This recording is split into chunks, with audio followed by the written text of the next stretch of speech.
The Washington Commanders keep their draft spot as they lose to the Los Angeles Rams 28-20. It's time for reckoning.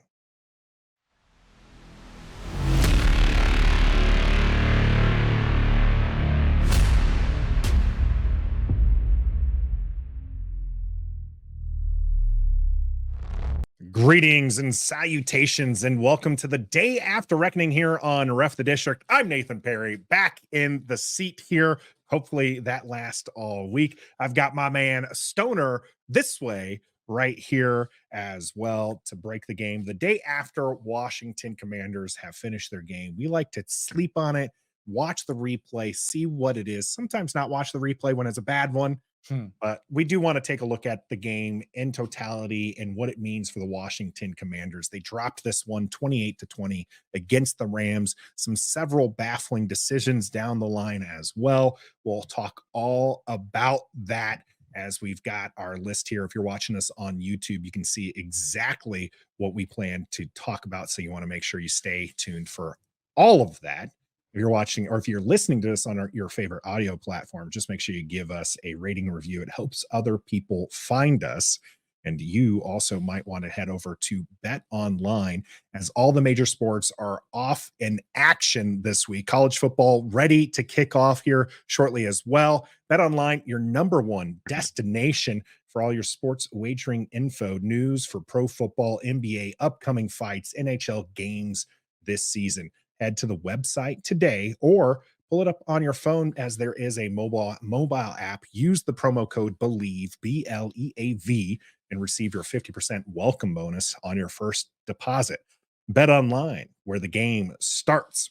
And here at Ref the District, we do like to remind you to bet responsibly as well. You and I, Stoner, in a survivor pool, yes, put our lives on our survivor series on action here and put it with the Rams, the Los Angeles Rams. A little bit of traders, a lot of it. We just did not really have faith in this team right now. As to be honest, even coming out of the bye week, this team looks checked out.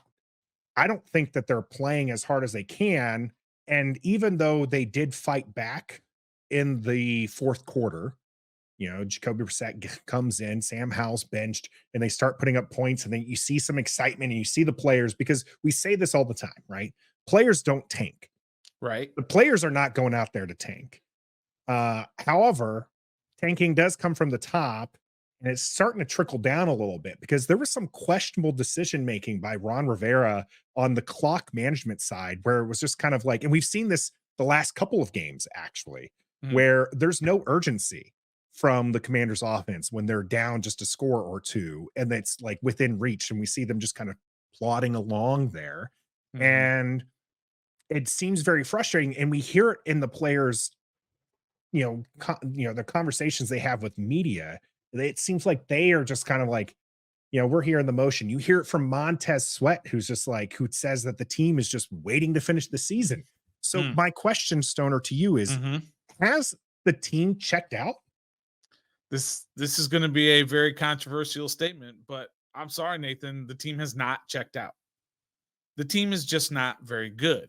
But have they checked out? Not controversial. They're bad. Yeah, that part's not very controversial, that they're not very good. But no, they haven't checked out. They haven't stopped playing hard for this coaching staff. They know what's at the end. They know there's no rainbow or there's no pot of gold at the end of the rainbow. There's no light at the end of the tunnel. I'm going to get a cliche right here sooner or later, but there's nothing really to play for other than professional pride and their next contract, whatever sort of situation they're in with their contract. They haven't checked out. They're still playing hard.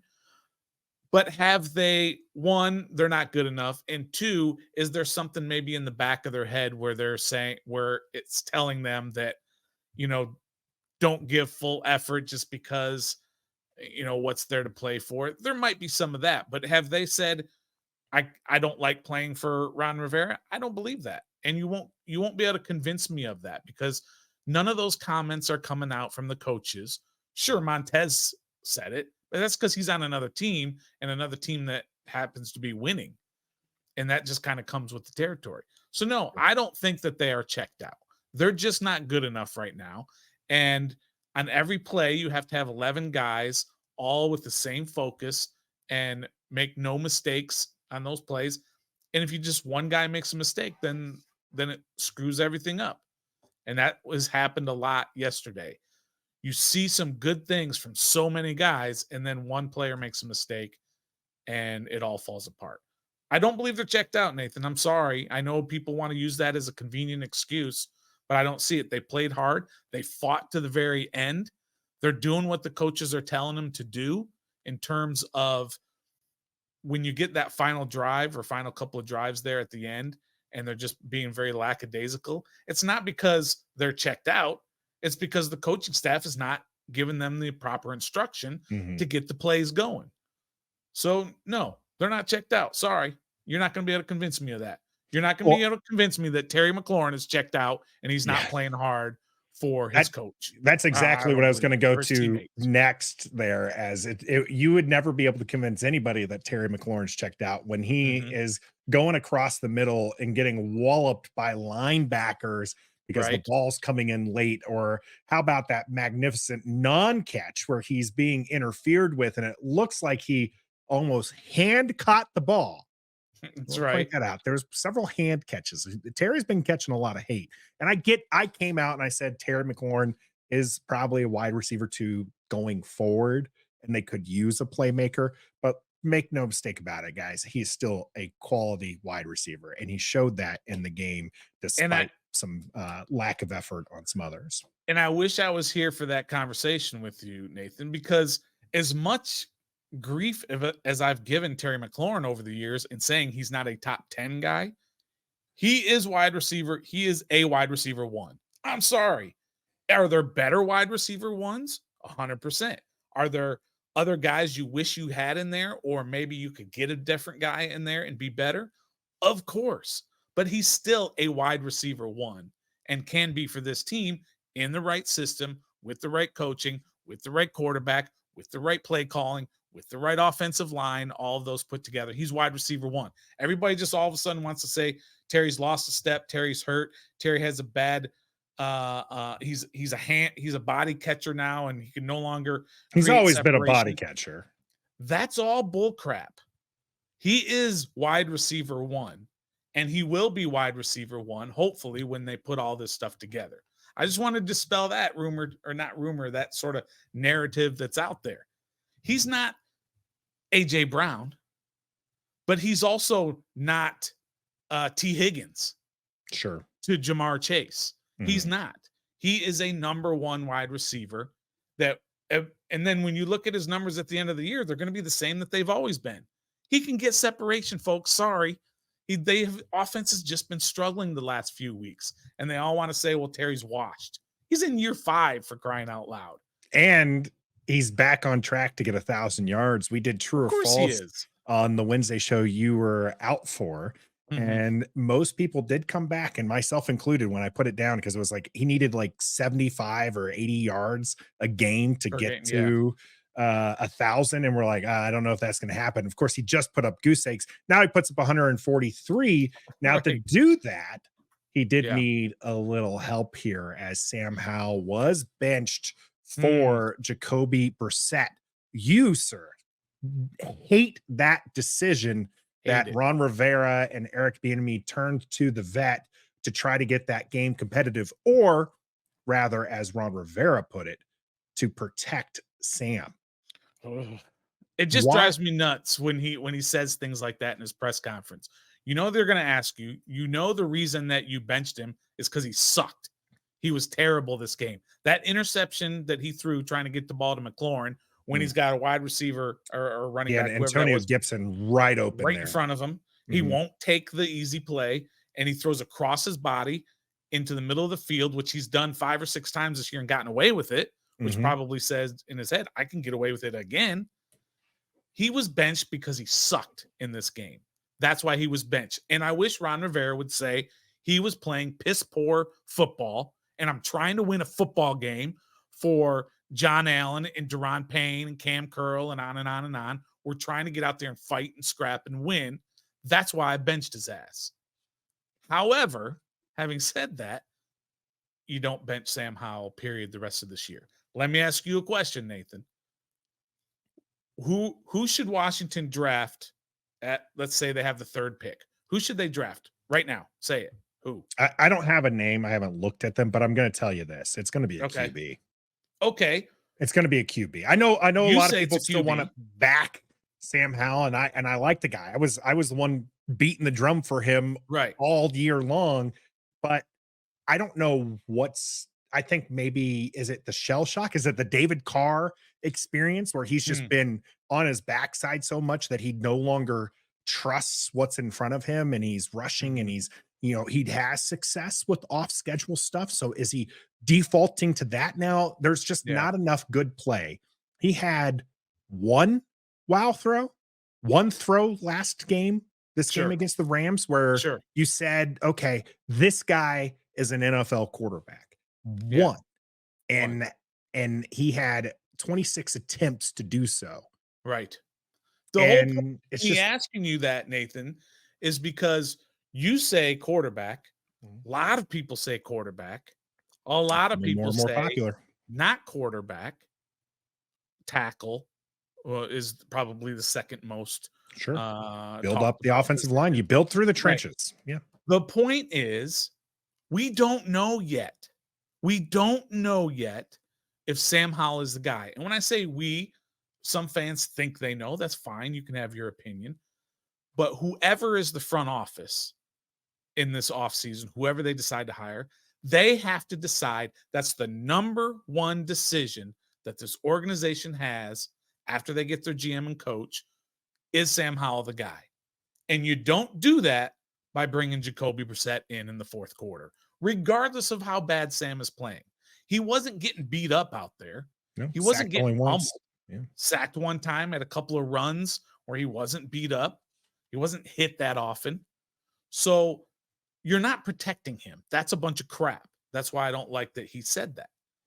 Yeah, 4 QB hits registered in the box score, by the way. He should Los Angeles Rams. He should get every single snap the rest of this year, barring injury. And even if he's banged up, he should still get every snap. You have to decide if he's your guy and then plan accordingly. In free agency, what are you going to go after? In the draft, what are you going to go after? And it all depends on if Sam Howell's the guy. So that's why I don't like the benching. I appreciate that Ron was trying to win the game and that he was holding Sam accountable and saying, you've been sucking this whole game. And that was a stupid ass throw that you threw over the middle. But we all need to see Sam. And that's why Sam is going to be the quarterback for the last 3 weeks. But don't bench him. Don't bench him. It is the second game that he was benched in the 4th quarter. You say that he's going to start these last 3 games.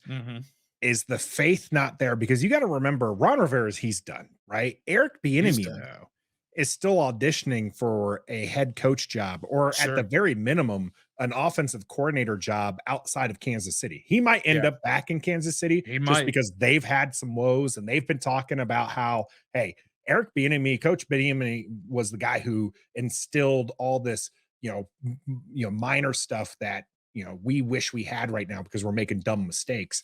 Maybe he goes back there and he helps them fix it, and then he gets a head coaching job. But I know he wants an opportunity to be a head coach now.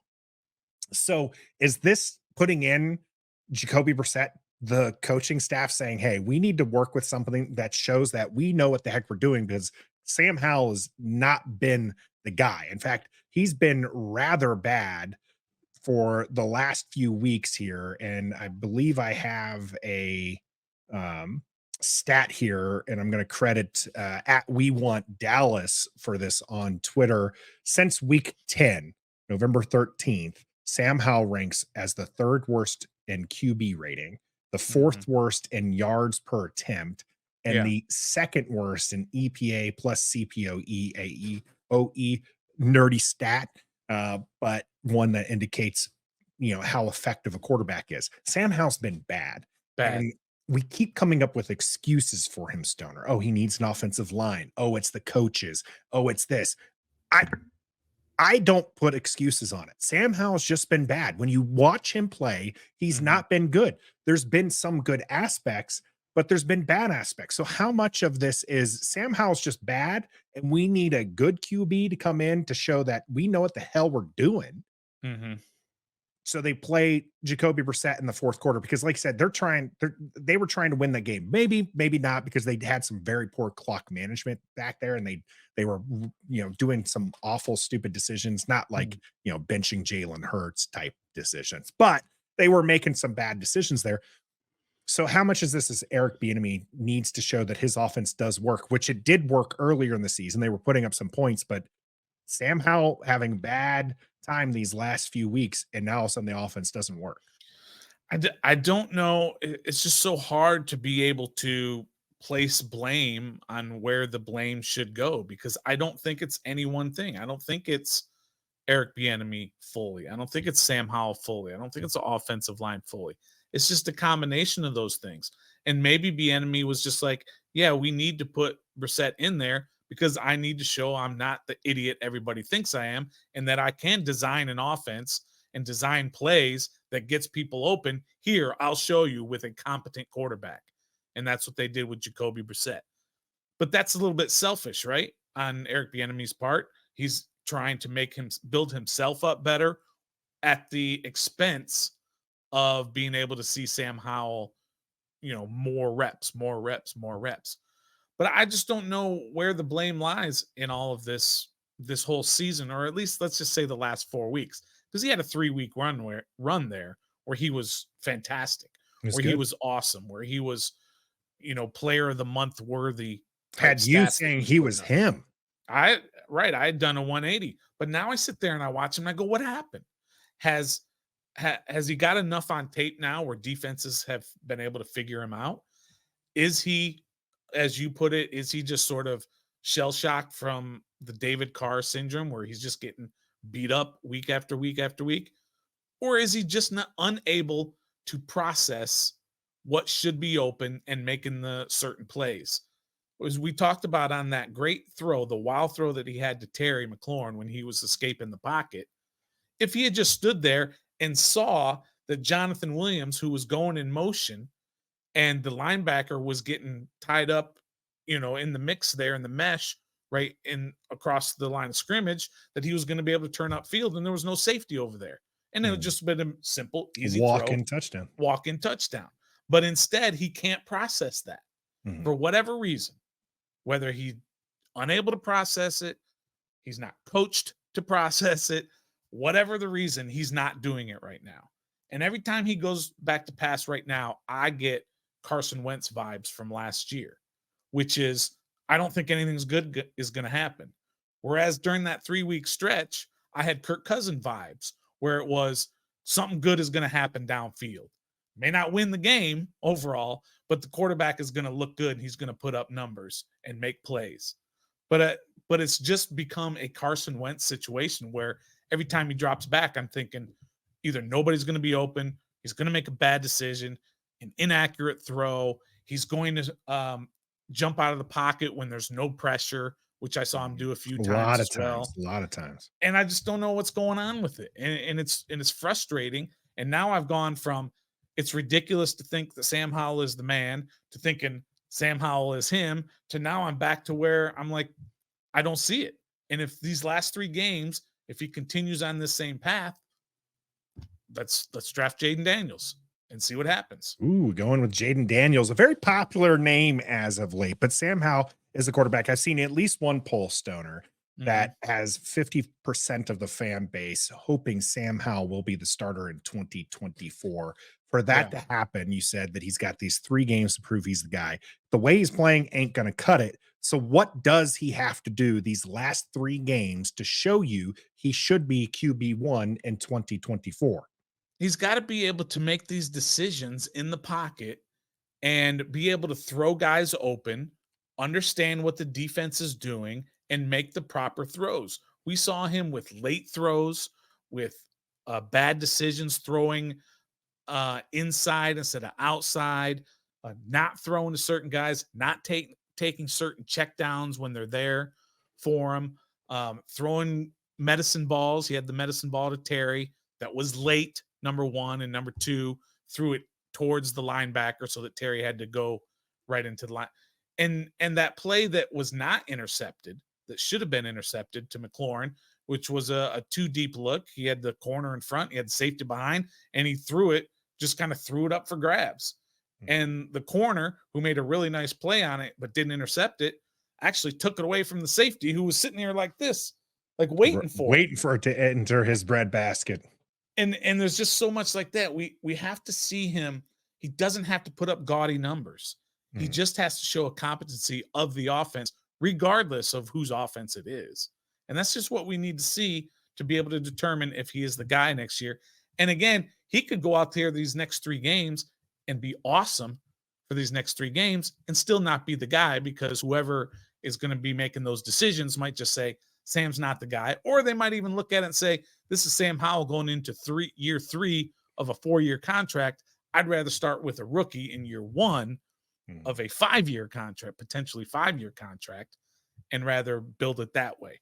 There's so many variables to what's going to happen with Sam Howell in the offseason and the quarterback situation that we just don't know. Well, and we won't know probably until, probably May, when the draft comes around. Yeah, the draft is definitely going to be the one where we finally decide whether or not he's the QB of 2024. Might be. That's a long time away. We will get there. For me, Sam Howell, and I put this in the play-by-play yesterday, he's got to show us more wow plays than more oh no plays. Yeah. Okay. And lately we've seen a lot more oh no plays than we've seen wow plays. And Right. when I say wow plays, I'm not talking like, I love the runs that he's done, and then he's shown some tenacity and whatnot.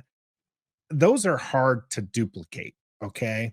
If he can show me wow plays with his arm, the ball, think about the ball placement, the Denver game to Terry McLaurin over 3 defenders into the end zone. Those are the plays we need to see more of. Right. You know, we need to see these darts and these balls get into these windows where you're like, wow, we've got something. And he showed that early in the year, not showing it now. And it's really, really hurting his ability to be the QB for the future of this franchise. Yeah. And he's certainly not doing Eric Bieniemy any favors either. Now, we talked a little bit about EB here in the context of, does he have any say of trying to put Jacoby Brissett in to maybe save his bacon? But Eric Bieniemy's offense for how many weeks in a row now has failed to live up to the standards. Now you dive into the pass versus run scenario. Washington, not exactly great on the ground this game. 21 rushes for 79 yards. 3 of those were Sam Howell rushes for 22 yards. Where are you with his offense now that you've seen it with Jacoby Brissett, and it looked pretty good? Okay. There was wide receivers that were open. Terry McLaurin puts up his first 100-yard game with Jacoby Brissett at the helm, just in not even a full 4th quarter. Do you think that Eric Bieniemy's offense is legit and that maybe he should continue with Washington, or have you seen enough of it to know, like, if he can't get it done with Sam Howell, then Washington should move on? The pass to run ratio, which is baffling to me, and how week after week that bears out to be so pass heavy, is probably only about a 20% factor in the success of an offense. There's so much more that goes into an offense other than just pass run ratio or run pass ratio. So, but that's a part of it. And I still think that he just thinks pass way too much. First 4 plays of the game, pass. And the first 3 passes, of course, were a 3 and out on your first drive when you get it to start the game.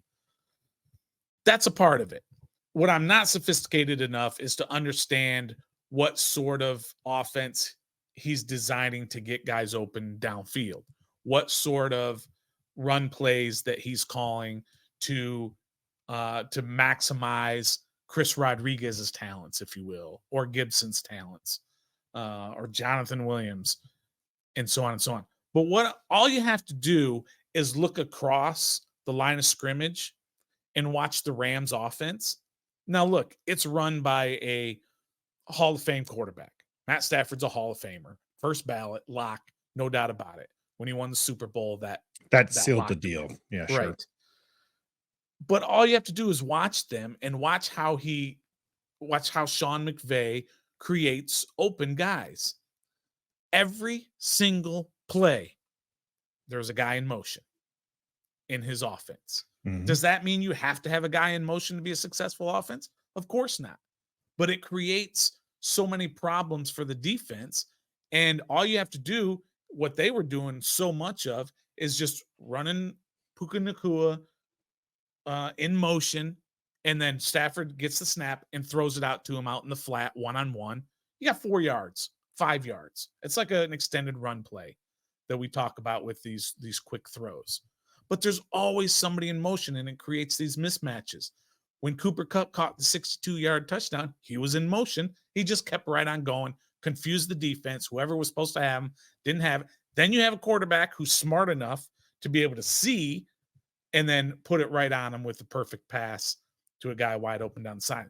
So it's a combination of so many different things. It's not as easy just to say Eric Bieniemy is not a good offensive coordinator. He hasn't been good this year, but that's not to say that he's not a good offensive coordinator. I don't want him anywhere near my coaching staff next year, but that doesn't mean he's a bad offensive coordinator. Yeah, so fair. It's just hard to predict all these things when you have 11 guys on every single play that have to do everything right in order for a play to be successful. And Washington hasn't done that enough. And it goes on Eric Bieniemy as the offensive coordinator. You mentioned the motion. Motion is very much up in the NFL right now, just because that pre-snap motion can tell you a lot about the defense. And that was something I was watching yesterday in the game, was when did Eric Bieniemy call for a motion? And there was a few plays where I saw, and then I keep calling the St. Louis Rams. I owe $2. I know. The Los Angeles Rams. The Rams, their defense didn't move. And so it was kind of interesting to see, because normally that's supposed to tell you something. And then maybe, so it goes back to Sam Howell not being able to read there, and kind of was interesting to me is one of those times it was the running back in motion. I can't remember if it was Gibson or Williams that went in motion and then came back to Sam Howell and like grabbed Sam Howell to like, this is what I saw type deal. Like they were absolutely locked in the eyes and being like, okay, this is what we're going to go with, and trying to help out the young QB there. So it was nice seeing Terry McLaurin run open when Jacoby Brissett was there. And I don't know if those are different play calling. I haven't looked at the all 22. I haven't seen, to compare to previous games to see, is this a different play call? Obviously it's the same players out there. And of course, Jacoby is a different QB. He's taller. He's a vet. Terry McLaurin talked a little bit about that and how they have kind of even though they haven't had snaps together, which is normal for your backup not to get first team reps. But the fact that Jacoby Brissett's a vet and Terry McLaurin a vet is something that Terry talked about in the post-game presser, of just saying like, hey, we have something here. We're going to try to help Sam grow and develop, but it was just kind of, we have this connection because Jacoby's been there, done that. And I've been in the league and I've done that. And I think that that's part of how this offense actually started moving, is because things make more sense. And I think that if Eric Bieniemy had a non-first year starter QB, had somebody who had more experience, this offense might have looked more like those games where we were happy with the outcome, and less like these games as of late that have been abysmal. It's going to be tough sledding for both Eric Bieniemy and Sam Howell coming up, because they're playing against some strong defenses to close out the season. All three of them are very strong defenses. And so it'll be nice to see if there's at least a glimmer of hope for either of them, because like you, I do think Eric Bieniemy can be a good coach in this league. I don't 100%. necessarily want to see him here. Right. and that's nothing more than he's had his year here, and I want a fresh start with the coaching regime. So if the GM deems it the new GM, because Marty's got to go, then because the house is going to get cleaned and Eric Bieniemy's here, I'm not going to be upset because I still think that there's promise with what EB brings to town, but I'm just looking for a clean slate. So, Oh, 100%. but he has shown there's definitely some things in there that you're just like, this is good. And would like to see him a little bit more often and would like to see those 4th and 1 shotgun plays a little less. Lots of trouble in the red zone this game. Yeah. Stoner, where they just kept moving backwards. And there was a fantastic comment. I'm sorry, I don't remember who said this, but you and your instant reaction kind of railed a little bit about not going for 2 at the end. And I don't think I did, though. I think somebody called me out for that, but Yeah. I didn't rail against it because I'm against that. Yeah, normally you are. And so, but the Right. comment was I great. just Was like mentioned it. they couldn't get there, in the goal line. They couldn't make it. What do you think they're going to do with Yeah. at the 1 yard line? They can't punch it in. What are they going to do at the 3 yard line? So, but it was a fantastic comment because they do still struggle in a lot of areas, and Washington's going to have to do a lot there to improve. That being said, Stoner, not all was bad as we get to our go-goes and no-goes. Now, there were positives in this game. So I am going to end with the go-goes because we want to end on something positive here in this section. So we're going to start with the no-goes, and I'm going to take one out right away. We're going to add some insult to injury. He's going to be a universal no-go. He's so much a no-go, Stoner. He is no longer on the team no-go. He no-gone. He no longer on the team. Yeah. He's no go out there for the Commanders anymore. And that's Cameron Cheeseman being cut by the Washington Commanders today. And it was interesting to me. I always look at the words that have people use because I'm a public affairs person, a public relations guy. Okay. So words have meaning. Yeah. And when you how you put it is kind of interesting. It wasn't waived, he was just straight released. And I don't know if there's technical terms for it, but it's kind of, I tell people all the time, I'm looking forward to seeing the message at the end of the season for Ron Rivera. Did they mutually part ways? Did they do this? So it's just interesting to me. They went with he was released. Ron Rivera yesterday during the press conference said, we're going to evaluate. The evaluation's done. He's gone. Who knows who they're bringing in? They just know that Cameron Cheeseman, not the guy. He has had so many bad snaps this year. And this time he nearly got Tressway killed. And I will not stand for that. That's right. And then that extra point there at the end that he dribbled back as well and ended up the kick being blocked. Yeah, I was surprised that somebody was on me about the going for 2 because I mentioned it, but I was not for it. But let me just say this. This is going to sound really dumb, maybe, or just out there. They should not have cut Cam Cheeseman today. They should not have done that. And here's why. Who's the new long snapper? They don't have one yet, as far as I've seen. Yeah. This is Dustin Hopkins from last year. They did try out 5 long snappers earlier this season. I think Nikki J put out that 3 of them are still available. No, I think, well, technically, I think she said they tried out 3 and 2 are available, but semantics, whatever. There's a bunch of long snappers out there. The point is, you don't cut a guy until you're confident that you have somebody who's better than him. It's like with the Dustin Hopkins situation last year or 2 years ago, I think it was. They cut Dustin Hopkins without having a kicker ready. And then they ended up having to just get the guy from AC/DC, Brian Johnson, who came in there and was kicking it into the back of the offensive lineman. You can't do it until you're ready for the replacement. Sure. And now they're going to bring in some guy off the street who's got leverage, by the way. Oh, you really need me? Well, maybe I'm not ready to go there or whatever. But you know what I'm saying?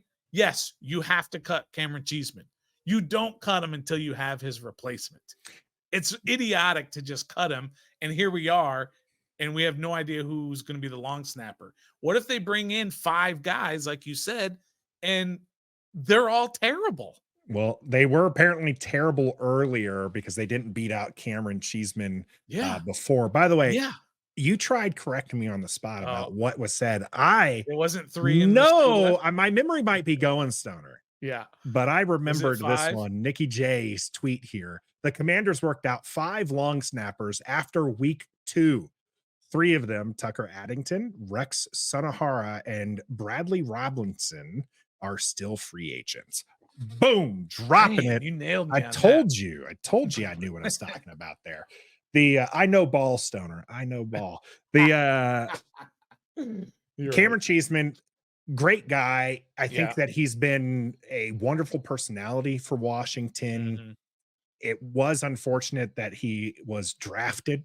That not only was he drafted, but Washington moved up because there's a lot of animosity to him. And understand my animosity right now is the fact that he got one of my favorite players. I literally have a Tressway jersey, folks. Mhm. Okay. And Mhm. seeing Tressway get pummeled Yeah. is not what I want to see. Right. I Right. don't want to see a bad snap be what costs Tressway his career. All right. Sure. And thankfully, Tress came back out and was fine.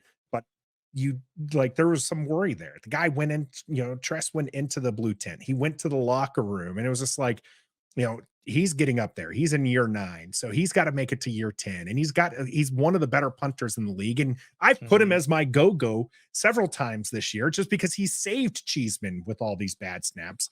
But now And I Cheeseman's think out. you've had Cheeseman at least once over the course of this year as your no-go for bad. It's not like this is a new thing this year. Week You've 2, they been had on him long since week snappers 2, out right? there. Yeah, weeks they've known this is an issue and he knows and it's been a problem. He's no longer with the team. I And do wish how him is the it best, but how is it that's your only job? It's not like he's a center during the course of the game where he's got to do protections and he's every play, it's a run play, it's a pass play, and he's going out there and he's hitting it. That's all he does. That's his only thing. To snap it on extra points / field goals and snap it to the punt. That's it. It can't be that hard, Nathan. And yet it's he just can't do I it don't know. Bill consistently. Belichick went on a 10-minute rant when somebody asked him and the detailed history of why long snapper is its own specific position. So I'm going to go with Yeah. Bill on this one that it is something that is difficult and it takes a specialized talent to do it.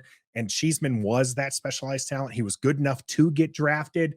He says this year he did not change how he snapped. I thought he said he did change it at He the or no, beginning of the that's year. right. He said he did change it, but that wasn't the reason why the snap was Hmm. bad. That's what it was. Thank you for that. That was a correct correction, Right. Stoner. He did Yeah, say that yeah, he changed it, but it wasn't the cause of those bad snaps. So I'm yeah. taking Cameron Cheeseman off of the no-go list for Okay. everybody because That was the whole rant. Yeah, he's a universal no-go, and we needed yeah, to drop the information that he was released today by the Commanders. We of course will update you on who they sign during one of the daily Commanders updates. You can catch that Tuesday, Thursday, and Friday, or Wednesday show. We are live at 7:30. Let's hear who your no-go is now that I've taken Cameron Cheeseman off the list. yeah. And this is a fairly easy one to me, but it's a specific reason why I have Coach Ron Rivera as my no-go on this one. And again, it's the number one. Sorry, we got a cat alert here.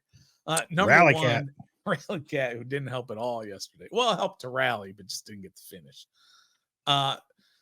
Number one, you bench Sam Howell, which I think is an atrocious move to do. If you want to bench for a series, I would kind of be okay with that. But that was a thing. But that situation after the long throw to Terry, and it's been well documented all over socials about how long it took them to finally score. And it did take basically 2 series, but that wasn't the point that they had trouble getting it in from the one. The point is that there was no urgency. So you bring in Jacoby Brissett to give your team a spark and hopefully try to rally this team. And then when you get down to the 1 yard line, you're casually huddling and you're taking the entire play clock to finally get a play in and snap the ball. And that was atrocious to me. I was on the live play-by-play screaming at them. I said, "You're down 2 scores. Why are we huddling? You have a first and goal at the 1, Nathan. There are basically 2 outcomes when you have a run play. You either score or you get stuffed. There is no sort of, okay, how are we going to plan second down? It should be automatic what you know you're going to do on second down. It should be first down. Okay, you got stuffed. Let's get back to the line. Here's the play, same play, which I believe on second down they ran the same play, or it was a quarterback sneak, whatever it was. Why does it take so long to call that play? Why does it take 30 to 35 seconds to get that play call in? And it was infuriating me.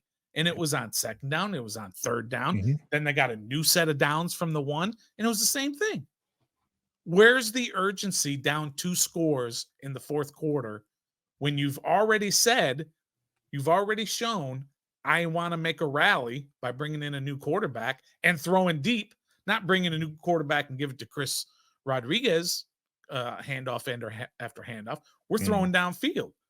What was he, 8 of 10, 10 of 12, whatever Jacoby Brissett was, 8 of 12? I don't remember. He was 8 of 10, 124 yards, 2 touchdowns. So you're saying, I'm bringing in a quarterback to rally this team. I'm throwing the ball. Yet when you get down to the goal line, the urgency's gone.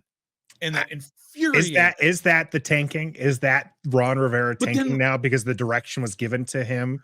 Because I'm telling you, I'm with you. I'm baffled by that decision. Because you're right. A lot of teams will go into a goal-to-go situation and they will have play 1, play 2, and play 3 decided. And then they will go, okay, where are we at now? Should we change it up? Or if one of those plays was a disaster, then they might sit there and like, okay, let's rally, get a new play call, because now we're not doing a 1 yard. We're doing a 5 yard because you got tackled, right as I handed you the backfield.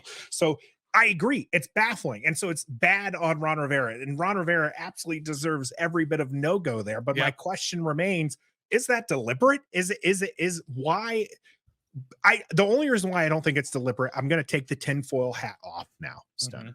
Okay. The only reason why it's not deliberate is because Ron Rivera has been bad at clock management his entire tenure here in Washington. So why should it be any different now? Because he's not been good at it before. So why all of a sudden would you expect him to be like, oh, this is a really smart coach here and great clock management? No. How many times have we yelled at him for clock management? But also just the proof in the game that they're not kind of tanking it on that last part is that you are throwing down the field 10 times in 2 drives. Absolutely. Once Jacoby Brissett came in, and this is from Ian Hartzitz, by the way, in 2 drives with Jacoby Brissett, Terry McLaurin gained 93 yards and caught a touchdown while also being tackled at the 1 yard line on another bomb. And the previous 13 games with Sam Howell, McLaurin's single game high in receiving yards was 90 and scored 2 touchdowns total in all the games with Sam Howell. So that's not tanking. That's not tanking. That was trying to show you saw the fire in the players, and the players were like, yeah, we're going after it. And I was getting excited too. I was like, all right, let's do this. Let's show some fight. Let's scrap and fight and for see the what record, we can do. I know we picked the Rams in our survivor pool, but that was just because it's smart money. Yeah. It was a win-win. I would have, it's a win-win. If Washington won, I wasn't going to lament the fact that we got knocked out in a $3,000 survivor pool. Okay. I was going to be happy my team won because that's what brings me joy. That's right. It also doesn't help that 3,000 goes into the ref the district pockets and not our own pockets. But I mean, it doesn't matter. A win is a win, and I want wins. Washington not really good enough there. Ron Rivera not coaching well, ends up being Stoner's no-go. Make sure you let us know who your no-go is in the comment section if you're watching this on YouTube. You can always hit us up at Ref the District if you're listening to this on an audio platform. My no-go is going to be somebody who can't control the game around him, but somebody who we are very hard on our high draft picks. And we have been hard on this individual before and has ended up as a no-go on our day after reckonings before this year.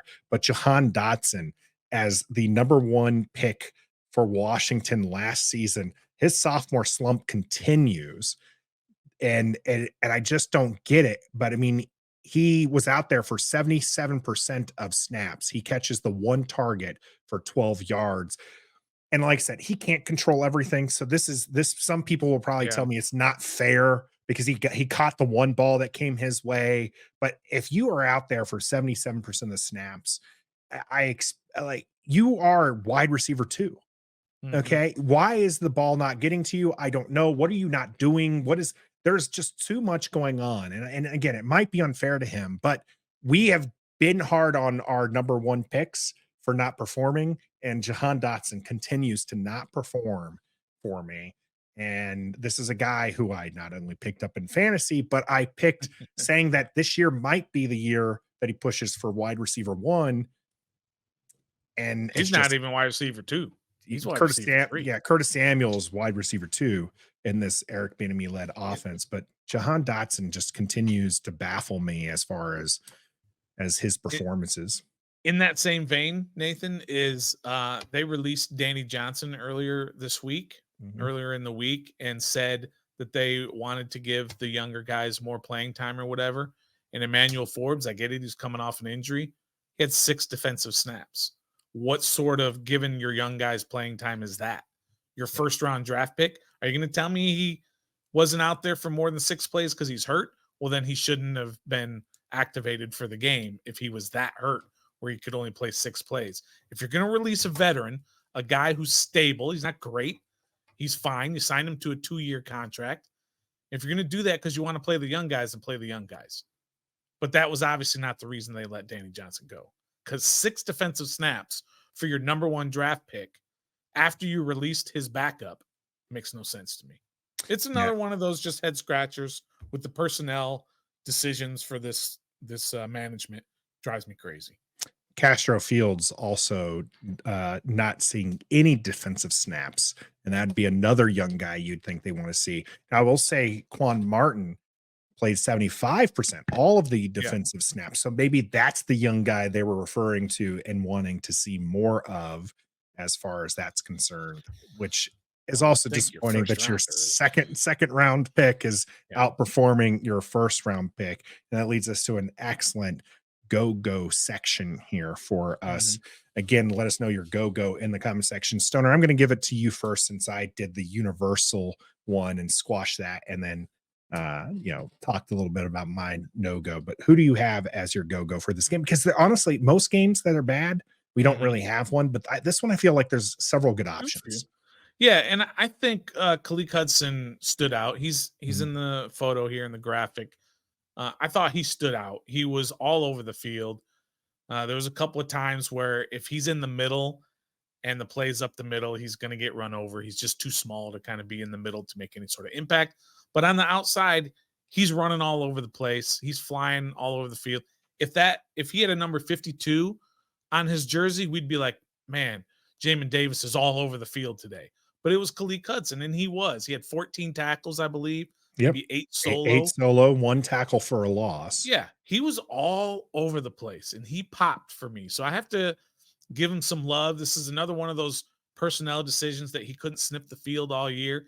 And Mhm. yet when he's out there, he seems to pop and make some plays. I don't know if he's a guy going forward after this year. This might be year 4 for him, so it might be the end of the line here in And he's Washington. been on and off the practice squad as well. Right. This So isn't I don't like know. he's been a backup. He's lost playing time to David Mayo, and that could be a Yeah, Ron Rivera absolutely. thing. But Yeah. yeah, he has shown a lot, and he's somebody who I liked when we drafted him, and I wanted to see him. He is in that tweener kind of place Mhm. where he's too big or too slow to be a safety, but he's too Mhm. small to be a linebacker. Yes, But absolutely. he flashes and he does a good job. And I don't think you can bulk him up. He's too big, he's too old now to really Yeah. mess with To his put on. size. So Yeah. you're gonna get what He you is what get he there, is. but Mhm. he definitely looked the part I liked yesterday what I saw. against the Rams. And you Mhm. know who else looked the part? We just mentioned him, but Quan Martin. He did. Oh my goodness, what a turnaround for the young man. And I told Yeah. people, give him time, that the coaching staff was having him do too much. And they finally found a niche for him that he is performing so well. He is, in my opinion, the best outside blitzer Washington has. Yeah.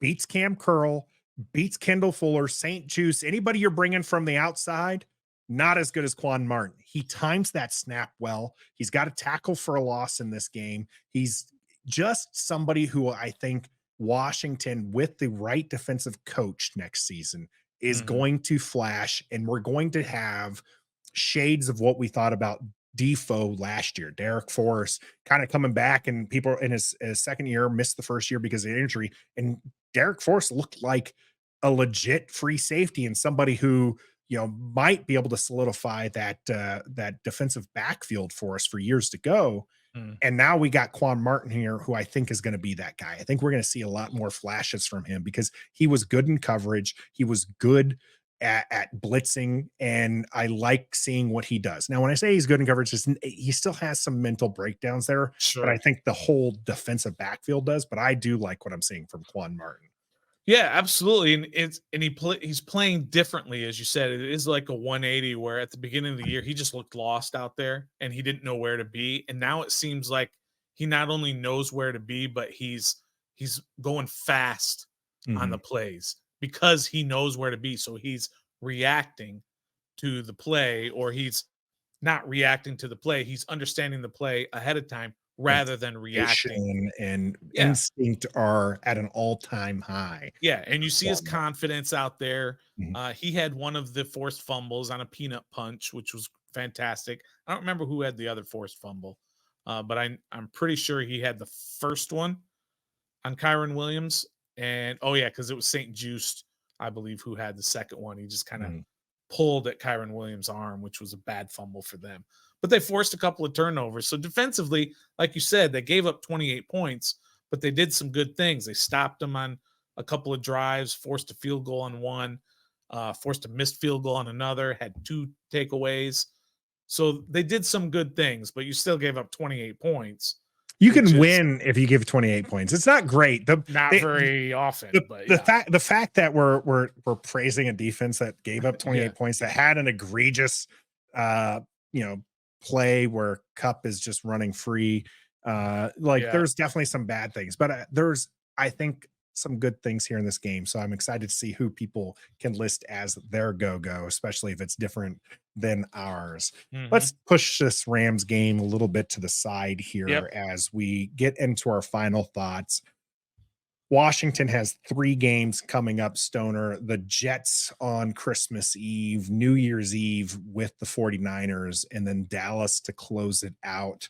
This Rams game honestly looked like the one that they might be able to kind of sneak a win away, because the Rams, despite having a better record, you mentioned it several times, they went into this game with only 2 more wins than Washington. Their offense was explosive, but Washington held them to 28 points. It was supposed to be a much tighter game. The Jets, that could be a game Washington could sneak in and win as well. But that defense is legit, and Washington's offense has been struggling. So where can we go here? What are your final thoughts here on this Rams game as we head into the final 3 games of the season? My final thoughts of this is I'm kind of mad at Coach Rivera for that decision to bench Sam and bring in Jacoby, just because it brings up another layer that we have to look at and talk about and everything. I was just so focused right here on these last 4 games, now 3 games, of seeing what Sam Howell can do. Is he the guy going into the offseason? But now you have this distraction of the Jacoby Brissett situation. I know Ron said, look, there's no controversy. Sam's our guy. But now it's in everybody's heads. You got to answer if you're being asked, it's not great. That's right. And he's going to be asked today. He's going to be asked tomorrow. He's going to be asked Wednesday, Thursday, Friday about the quarterback situation. When it gets towards the end of the week, it's going to be, if Sam struggles, are you going to pull him for Jacoby? And it's just a distraction you don't need. And I just wanted to focus on the Jets, who, by the way, scored 0 points yesterday and are still a 3-point favorite against the Commanders. Then I wanted to be able to focus on Chase Young coming to town and what will Sam Howell do against a fantastic 49ers defense, and Sam Howell, Bosa on each side. And then hopefully the game means something for the Cowboys at the end, and we can go and we can beat them in week 18 like we did last year and head into the offseason with a good feeling. It didn't translate to a winning season this year, but at least you went into the offseason with a good feeling. Ooh, Sam played well. Ooh, we beat the Cowboys when they were trying to play for home field.